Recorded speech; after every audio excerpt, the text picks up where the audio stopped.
The uranium trade going nuclear today on news. Brookfield Asset Management is in talks to buy 2 reactors from South Carolina's Santee Cooper.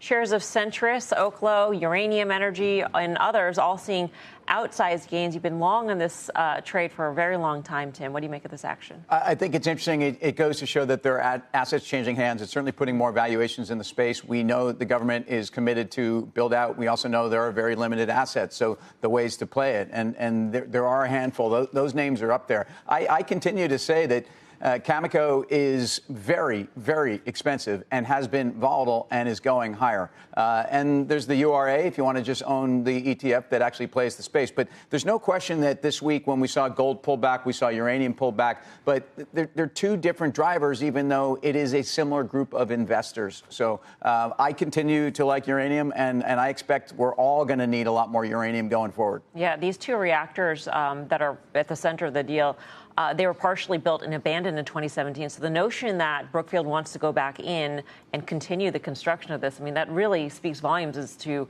the demand for this power. And how easy it will be to get the follow through from the regulators and whatnot. Right, and then the need for uranium, of course. How do the charts look? Well, they are what they are. These are very speculative moments in time and very speculative stocks. And look, that Oklo thing just dropped 40% in a matter of 48 hours. That's the nature of it. So if that's your bag and there's nothing wrong with doing it, you play. What makes this speculative?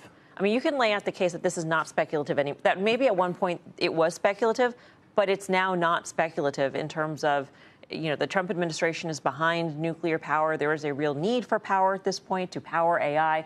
Yeah. When does it turn from speculative to not speculative? When you're actually able to build and have multiple. More. Yes. Okay. You need right. to see that. I don't know how many years we are from where they are right now until that actually happens.